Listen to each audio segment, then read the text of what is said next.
Movie की शुरुआत में एक औरत को दिखाते हैं जो इस मूवी की हीरोइन कैटी है और वो एक पुलिस ऑफिसर के सामने बैठकर रो रही होती है। तभी वो ऑफिसर उससे सवाल करता है कि आप क्यों रो रही हो, तो वो जवाब देती है कि मेरे 2 बच्चे हैं, बड़ी बेटी लीसा और दूसरा बेटा था जो अब मेरे पास नहीं है, और तीसरा एक बेटा है जिसके पैदा होने के बाद मेरे पति मुझे छोड़कर भाग गए। क्या आप एक काम कर सकते हैं, क्या आप मेरे बच्चे को किसी अनाथ आश्रम में डाल सकते हैं, वहाँ पर फिर उसकी परवरिश हो जाएगी, प्लीज आप उस बच्चे को ले लीजिए। अब ऐसा कहकर वो बहुत रो रही होती है। पति बच्चा पैदा होने के बाद भाग गया और बच्चों की परवरिश करने के लिए ये बहुत ही स्ट्रगल कर रही है। अब हम देखते हैं कि इनकी जिंदगी ऐसी हुई क्यों।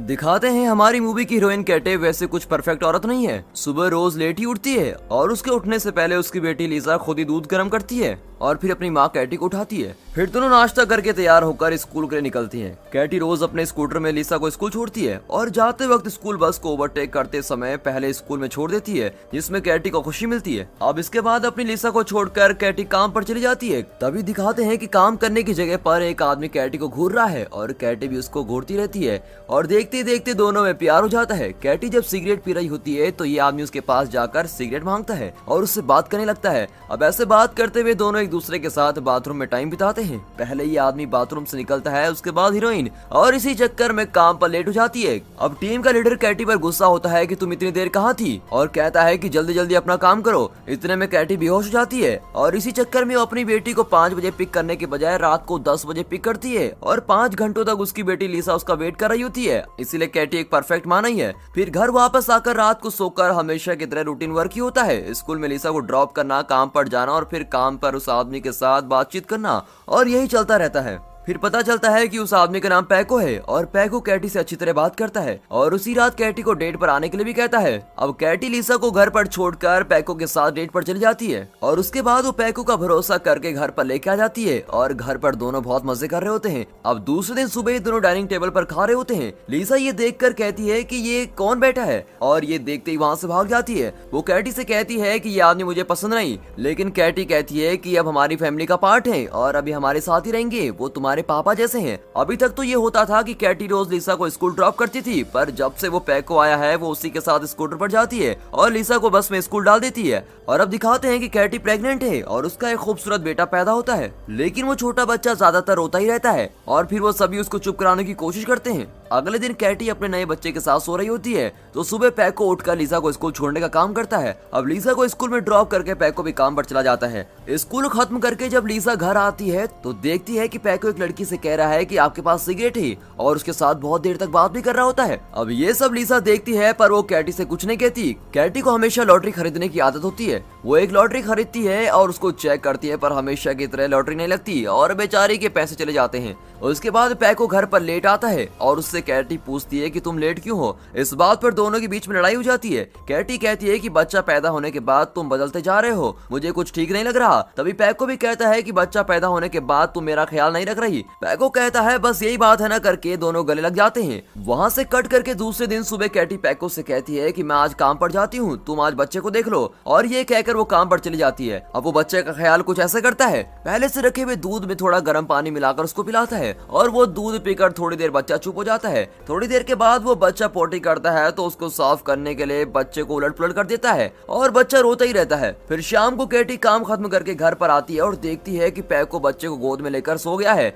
और उसके बाद कैटी बच्चे को लेकर पैको से कहती है कि कोई बात नहीं, मैं इसकी ड्रेस अभी बदल देती हूँ। और जब ड्रेस बदलती है तो ये देखती है कि बच्चे के पेट पर चोट के निशान है और उसको ये देखकर बिल्कुल शॉक हो जाता है। कैटी पैको से पूछती है कि क्या तुमने बच्चे को नीचे गिरा दिया था, पर पैको कहता है कि नहीं, ऐसा तो कुछ भी नहीं हुआ। फिर से कैटी बोलती है कि सच बताओ। फिर पैको बोलता है कि नहीं, मुझे नहीं पता, मुझ पे फालतू शक क्यों कर रही हो। फिर दिखाते हैं दूसरे दिन जब कैटी काम से वापस आकर देखती है तो बच्चे के पेट पर निशान एक जगह के बजाय 2 जगह होते हैं। अब ये देखकर तो उसको बहुत ही डर लगता है और कैटी सोचती है कि ये पैको ही कुछ कर रहा है और सोचकर पैको से पूछती है कि क्या तुमको ये बच्चा पसंद नहीं है या तुमने इसको जानबूझकर नीचे गिरा दिया था, और ये कहकर वो उससे लड़ाई करती है। तब पैको कहता है कि मैं अपने खून पर ही जुल्म क्यों करूंगा, अब तुमने मुझ पर शक किया है, इसलिए मैं घर छोड़कर जा रहा हूँ। फिर अपना सामान लेकर चाबी फेंक कर मुझे कोई काम नहीं चाहिए और ना तुम्हारे बच्चे चाहिए, ऐसा कहकर वहाँ से चला जाता है। अब पति छोड़कर चला जाता है तो कैटी सोचती है कि फिर भी हम अपनी जिंदगी संभाल लेंगे। कैटी काम पर चली जाती है और लिसा को उस बच्चे को संभालना पड़ता है।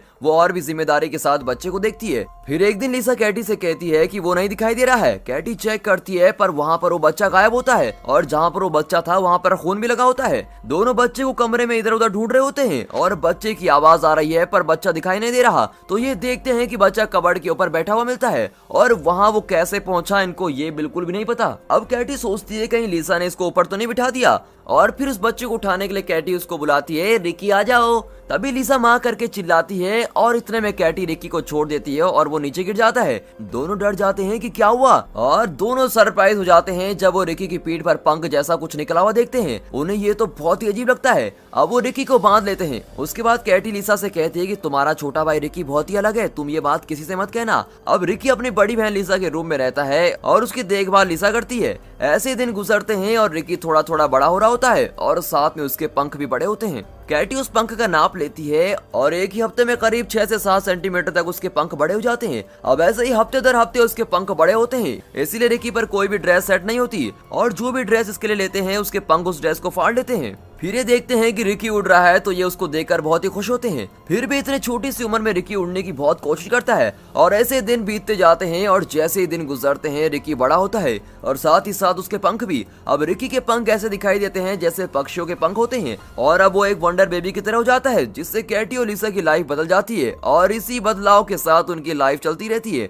दूसरी तरफ दिखाते हैं कि कैटी लाइब्रेरी जाती है और वहाँ पर जितनी भी बुक्स पंख से रिलेटेड होती है वो सारी पढ़ती है और वहाँ पर पंख कैसे काम करते हैं वो पूरी साइंस प्रैक्टिकली समझ लेती है। फिर वो एक हेलमेट खरीद कर लाती है और रिकी को रेडी करके पहनाती है, फिर उसको पहली बार उड़ाने के लिए छोड़ देती है। रिकी पहली बार उड़ता है और कमरे के शीशे पर टकराकर नीचे गिर जाता है। रिकी को रोशनी और आकाश की तरफ उड़ने में बहुत ही खुशी होती है पर बार बार उसके पंख में चोट लगती है और हमेशा कैटी उसकी दवाई लगाती है। और वैसे ही दूसरे दिन कैटी हमेशा की तरह लॉटरी लेती है पर इस बार उसकी लॉटरी लग जाती है और उसको 1 लाख रुपए मिलते हैं। फिर लॉटरी के पैसे लेने के लिए वो कंपनी जाकर पैसे लेकर तीनों शॉपिंग पर जाते हैं। रिकी को सिर्फ 1 मिनट के लिए अकेला छोड़ जाते हैं और लिसा के लिए बारबी डॉल ले रहे होते हैं और इस तरफ वापस आकर देखते हैं तो रिकी ऊपर आसमान की तरफ उड़ने की कोशिश कर रहा है और शॉपिंग मॉल में यहाँ वहाँ उड़ रहा होता है। अब ये देखकर दोनों उसको पकड़ने की कोशिश करते हैं पर जिस तरफ भी दोनों उसको पकड़ते हैं रिकी वहाँ से उड़ जाता है और जो लोग आसपास होते हैं वो लोग फोन पर उठाकर उसकी फोटोज और वीडियोस बना रहे होते हैं और वंडर बेबी और पंख वाला बेबी करके फोटोज निकाल रहे होते हैं। उसके बाद एनिमल कंट्रोल टीम को बुलाते हैं जो कुत्तों को पकड़ते हैं। वो लोग लंबी लंबी सीढ़ियां लेकर आते हैं और उसको पकड़ने की कोशिश करते हैं पर फिर भी नहीं पकड़ पाते। तभी कैटी कहती है कि रिकी को रोशनी बहुत पसंद है और इसीलिए वो लाइट की तरफ जाकर उड़ रहा है, अगर आप लाइट बंद कर देंगे तो वो शायद नीचे आ जाएगा। अब वो सब एक एक करके लाइट्स ऑफ करते हैं और जैसे ही लाइट्स ऑफ होती हैं तो रिकी नीचे आ जाता है। नीचे एक आदमी छुप कर उसको पकड़ लेता है। अब रिकी को पकड़कर उसकी माँ के पास लौटा देते हैं। फिर वहाँ से कट करके एक हॉस्पिटल दिखाते हैं जहाँ पर एक डॉक्टर रिकी को ठीक करके कैटी को बोलता है कि ये तुम्हारा बेबी एक वंडर बेबी है जो उड़ सकता है और उसके पंख बहुत ही स्ट्रॉन्ग है पर उसको हड्डियों से रिलेटेड एक बीमारी है। उसके शोल्डर्स की हड्डियां और ये पंख दोनों मिले हुए हैं और दोनों बढ़ रहे हैं। थोड़ी कॉम्प्लिकेशन तो जरूर है लेकिन डॉक्टर कहता है कि अभी के लिए कोई प्रॉब्लम नहीं है, इसलिए तुम उसको हॉस्पिटल में रख दो और हम उसकी देखभाल करेंगे और उसका पूरा खर्चा भी हम उठा लेंगे। लेकिन कैटी उसको जवाब देती है कि इसकी कोई जरूरत नहीं और रिकी को दे दीजिए और रिकी को लेकर वहाँ से निकलने की कोशिश करती है। इतने में बहुत सारे रिपोर्टर्स वहाँ पर आ जाते हैं। फिर उनसे बचने के लिए हॉस्पिटल के पीछे के रास्ते से टैक्सी को बुलाकर निकलते हैं और इतने में वहाँ पर भी मीडिया वाले आ जाते हैं। अब किसी तरह उनसे बचकर इधर उधर डॉक्टर के पास मीडिया वाले सवाल करते हैं, डॉक्टर क्या हुआ? पर वो डॉक्टर कुछ भी नहीं कहता। अब ये मीडिया वालों को ये शक है कि कहीं ये फेक तो नहीं और इसके लिए वो प्रूफ ढूंढ रहे होते हैं। अब ये लोग किसी तरह घर आकर पहुंचते हैं। जब ये घर वापस आते हैं तो वहाँ पर इनके आसपास के लोग आते हैं और वो कैटी से कहते हैं कि इसके पंख दिखाइए। फिर वहाँ पर भी मीडिया इन तीनों को घेर लेती है। फिर ये कैसे भी बचकर घर के अंदर चले जाते हैं। अब घर के अंदर टीवी को ऑन करते हैं और टीवी में इनके बारे में चल रहा होता है। मीडिया इनको एक तरीके से पसंद भी है और नापसंद भी। दूसरे दिन सुबह उठकर देखते हैं तो और बहुत सारी गाड़ियां इनके घर के आगे खड़ी हो जाती हैं और सभी इनकी वीडियो बनाने का वेट कर रहे होते हैं। सुबह उठते ही भाई को देखने के लिए लिसा शीट को ओपन करती है। फिर से उठकर देखती है तो रिकी कबर्ड पर बैठ जाता है। तभी दरवाजा खटखटाने की आवाज आती है। अब ये कौन होगा ये देखने के लिए लिसा दरवाजा खोलती है तो देखती है कि पैको वापस आ जाता है। वो वीडियो में देखता है कि उसका वंडर बेबी हुआ है तो वो वापस आ जाता है। अब कैटी से माफी मांगता है और गले लगता है। फिर किसी तरह दोनों मिल जाते हैं। वो कहता है मैं अपने बेटे को देखने के लिए आया हूँ। घर पर पैको को देखकर रिकी डर कर उड़ रहा होता है वो पैको के पास ही नहीं आता और फिर किसी तरह कैटी उसको पकड़कर संभालती है। पैको रिकी को ठीक से चेक नहीं कर पाता, फिर भी डॉक्टर को बुलाकर उसके पंख की चोट पर दवाई लगाकर उसको लिटा लेते हैं। तभी डॉक्टर एक्सप्लेन करता है कि इसके शोल्डर की हड्डियों से वो पंख बड़े हो रहे हैं, अगर हम इन हड्डियों और पंख का ऑपरेशन करके अलग कर देंगे तो कोई प्रॉब्लम नहीं होगी। और कहता है कि आप लोग कब रेडी हैं मुझे बता दीजिए। और ये सब कहते हैं कि हम थोड़े दिन बाद देखेंगे और उस बात को अवॉइड कर देते हैं। अब लीजा एक सीजर लेके पंखों को काटने को जा रही होती है, तभी वहाँ पर पैको आता है और लीजा झट से अपने बेड पर लेट जाती है। पैको आकर बड़े प्यार से उन पंखों को सहला रहा होता है। उसके बाद पैको डाइनिंग टेबल में कैटी के पास जाकर कहता है कि हमारे पास बच्चों की देखभाल करने के लिए पैसे नहीं है, इसलिए हम अगर एक दो चैनल्स के पास इसका इंटरव्यू देंगे तो वो हमें इंटरव्यू के बदले पैसे देंगे, इससे हम काफी अमीर हो जाएंगे। अब किसी तरह ये बात सुनकर कैटी कन्विंस हो जाती है और फिर वो एक प्रेस मीट करते हैं। अपने घर के बाहर प्रेस मीट करवाने के लिए एक आदमी को लेकर आते हैं। वो आदमी इन सबको बाहर आने के लिए कहता है। पैको, लीजा और कैटी रिकी को लेकर बाहर आते हैं और सब मीडिया के लोग इनको गौर से देख रहे होते हैं। रिकी को एक रस्सी से बांधकर कैटी बाहर लेकर आती है। मीडिया वाले पूछते हैं कि क्या ये बच्चा उड़ सकता है, उड़ाकर दिखाइए। ये सभी ठीक है कहकर रस्सी से उसको बांधकर उड़ा देते हैं। तो रिकी बहुत ही खुशी के साथ उड़ रहा होता है। सब लोग उसको आश्चर्य के साथ देख रहे होते हैं क्योंकि उन्होंने आज तक ऐसा कुछ नहीं देखा था। रिकी ऊपर ऊपर उड़ रहा होता है और ये होता है कि उसको देखते देखते रस्सी छूट जाती है। रस्सी को छोड़ते रिकी बहुत खुशी और जोर से उड़ जाता है। बाजू में एक छोटा सा पानी का पुल होता है, उस पानी को छोड़कर बाजू वाले जंगल में उड़कर चला जाता है। थोड़ी देर पहले तक इनके पीछे लगे हुए मीडिया वाले सारे रिकी के उड़ जाने के बाद वहाँ से चले जाते हैं। अब बच्चा चला गया सोचते हुए कैटी बहुत रो रही होती है और सोच रही होती है कि मुझे रस्सी को नहीं छोड़ना चाहिए था, और ये सोचकर बहुत ही परेशान होती है और कहती है कि पैसों की ख्वाहिश में बच्चे को छोड़ दिया। वो उस रात वहीं पानी के उस पुल पर बैठकर इंतजार करते हैं, लेकिन वहाँ पर रिकी वापस नहीं आता। सब बात कर रहे होते हैं बस सब खत्म हो गया और पीछे मीडिया और पैको बात कर रहे होते हैं। पैको डॉक्टर से कहता है अगर ऐसा ही चलता रहा तो मेरा परिवार अलग हो जाएगा। तब उसके जवाब में डॉक्टर कहता है कि जब तक तुम हो ये परिवार अलग नहीं हो सकता, अगर तुम चाहो तो एक और बच्चा पैदा कर सकते हो। अब ये कहकर वो चला जाता है। उसके बाद ये लोग रिकी के गुमशुदा होने के पोस्टर्स लगवाते हैं और लोगों को देकर उसको ढूंढने की कोशिश करते हैं, पर फिर भी रिकी नहीं मिलता। कैटी भी हमेशा उदास रहती है और पैको को डॉक्टर की वाली बात याद आती है कि वो और बच्चे पैदा कर सकता है। वो कैटी को हमेशा दिलासा देता रहता है कि कैटी, रिकी वापस जरूर आएगा।